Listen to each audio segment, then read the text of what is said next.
3, 2, 1, and we're back with the Quick to Close podcast. My name is Travis Halverson, joined by the one and only Preston Guyton. What's up, buddy? What's up, man? Are we ever going to say my name normal? No. I don't think so. In my head, every time I say it, Preston You even Guyton. spelled it in a Facebook post. I did, because I was saying it as I was typing it. You had like 40 N's. 40, I know. It was, That's this is what funny. now knows your name is. So we wanted to come up with topics, and something cool we're working on. The idea worked on is we're going to start having guests. Yes. We're going to have a TV We're going to have a television up there. up there. What if it's good? We can't have it too high because it'll be like this. And the door opens, you can't hit it. I'm not worried about that. I'm worried about that. It's fine. Just put a stopper. Have you not seen the TVs now? They're like freaking frames. That's true. They're tiny. Yeah. Yeah, I mean, You're just looking at the old ones. Yeah, I'm looking at the old ones. So that's a Vibe board thing, Yeah, it's like which a thing has you a can- camera on it automatically, but which is it's, sweet. But yeah, we'll have guests on here, so I don't have to come up with AI topics. Yeah, we still have to have guests That's true. and topics. I mean, we can have topics for the Just guests. show up. We don't know what the title's going to be. Oh man, just wing it every time. Dude, we should do that. You know, a lot of these podcasts, they send questions beforehand. We should not do that. No questions. No At all. questions beforehand.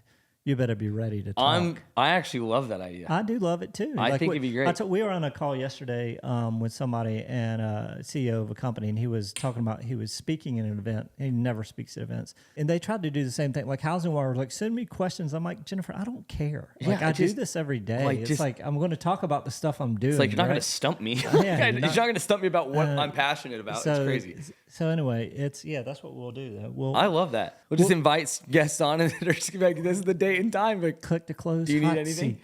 Like, no, we don't need it. We just need a picture of you. Click to close hot seat. Yeah, and whatever they work on, but we don't give them the questions. Oh, that's what I'll ask them. I'll be like, what do you do? That'll be the first thing I ask them. Like, who are you and what do you do? Just see what they say.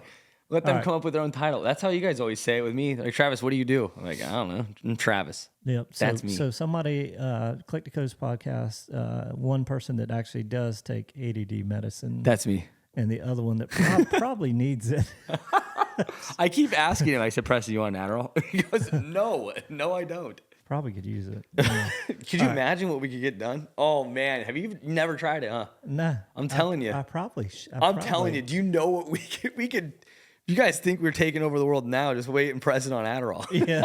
That'd be crazy. I just thought about how much more locked in I was when I started taking it. Prescribed medication that was like actually necessary for me. Yeah. I probably wouldn't chase birds anymore. That's fair.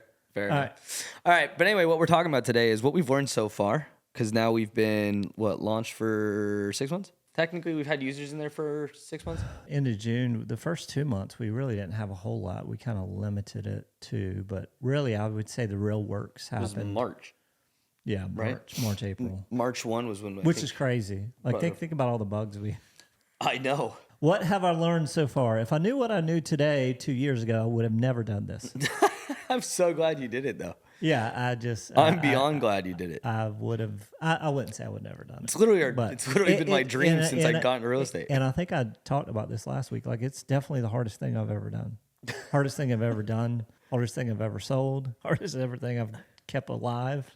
Yeah. It's just difficult, man. It's a lot. Like, it's a lot of moving parts. You think about it too, like integration, like you CRM, there has to be so at launch because there's so much competition. It has to be so feature rich. It's got to have so many different features. You add one feature, it adds a whole level 20,000 different ways to click. Yep. And you could click like ABC, it doesn't break, but you could click BAC, it'll break. Oh, trust me. I remember when we first were like, Travis, break it. I just started clicking things. Yeah. As many things. Click the refresh button 30 times. Yeah. But I mean, it's exciting. I mean, now that we're launching stuff, our QA team is 3 times what it was in January. So we're definitely heavily testing stuff before it ships. And it's like one of those things like, developer launches it, goes QA, pushes back to developer, with 10 things that need to be fixed, fixes the 10 things, pushes it through QA again, finds 3 more things that need to be fixed. So it's like constant. And then it comes to us.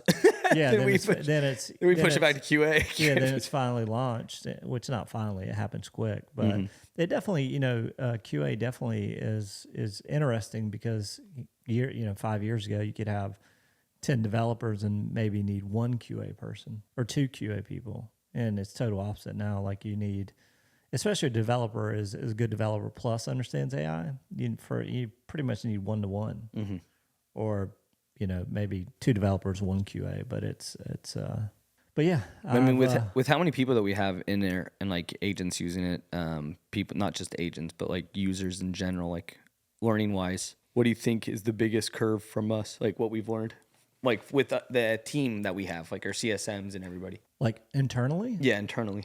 That we need more CSMs.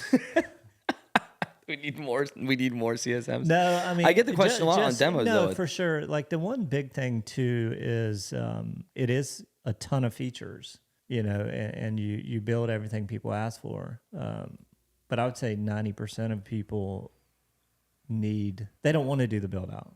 They don't want to build it. They just want, they want all these things, but you have these things. You're like, well, can you set up the things for me now? Yeah. So I think it's, CRM's hard, and that's one thing I have learned. Like you can build everything that somebody wants. They will still stay in the shitty CRM they're in because they don't want to leave. It's what they know. It's what they know. And they're afraid of change. Really bad girlfriend, they're like, I've done that. Oh my God, have I done that? But it's, they'll stay in that relationship with a terrible CRM just with the fear of having to make a move. Oh yeah, for sure. I mean, that was the biggest thing that we saw with people. And so, we built things to simplify that move, right? Yeah. So one of the things I was talking to Joe about yesterday or the day before, I was like, it would be cool if we built like a Chrome extension that scraped all other CRMs and pulled all that information and put it into SureSend. He's like, yeah, you could do that, but you would have to do one for each CRM. Oh, really? Yeah. Because, a lot of CRMs, the way they hold people hostage is they make it impossible to move out. Like, they'll give you limited data. They'll, even in their API, like they don't. Like they won't let you export. They don't certain have things. the endpoints where you could pull certain things. Like you can't pull the call recordings, you can't pull the calls, you can't pull that data. So they like hold you hostage there. That's actually brutal. Which we don't do that. Like if somebody, we make it, if somebody's in SureSend, they want to leave, we automatically back it up every single week. They could back it up on their own, whatever. If they want to back it up on Drive or their own bucket, S3 bucket or whatever it is, they could automatically do that on a daily, on a weekly basis. And it automatically does it. And it pulls everything like files, contracts, call recordings, everything else. So, yeah. I didn't want to make it difficult for people to leave. I don't want people to leave, but if they want to leave, like I don't want to be like, oh, you're going to stay here and how dare you? How dare you? I'm going to make it hard for you to leave where you're stuck here and you're just miserable. But what I've learned is a lot of freaking work. It's a lot of work. It's fun, but it's a lot. It's nonstop. Yeah. That's what I like about it. And even on the demos that I get onto, it's like the second I hit a certain point in the demo where I start showing the features, it's like, it's game over. It's usually game over on the demo where they're like, oh my gosh, we need this. For the same thing, like we've got all these features, and the one thing we're talking about doing now is focus mode, where you just turn on focus mode and it only has certain things that the agents and the salespeople could see because they don't need to. You don't need to see certain things. Yeah, you want to keep people out of the rabbit holes for sure. And just keep them focused. So what have you learned? What have I learned? I've learned that people will complain about just about anything. Respectfully, not bad. I'm just saying that everybody has their own preference on everything. Like one person could like this one feature and then another person could absolutely hate that feature that one person likes. And it's just like, you're never going to make everybody happy with what you're building. No, but you could, with the tools and all the things you can build now, like, we had that tool section where if somebody wants to build, they actually understand, they have somebody on their team that understands development. They understand, AI to a level they could build stuff that actually works. Yeah. You could just build it in. You could build embedded widgets. You could build the tool section, which is pretty much 90% of the screen. It's just a wireframe and it could pull. The tool section, I tell people, use that if you want to tie that to the whole CRM, everything in the CRM, like the whole database. Yep. Where embedded widget is focused on one contact. So say the embedded widget, we have it where one of the things we have is the refer button. You click on it and you could send it to any team that's a SureSend user, which is also tied to the API. So you could actually send it outside of SureSend.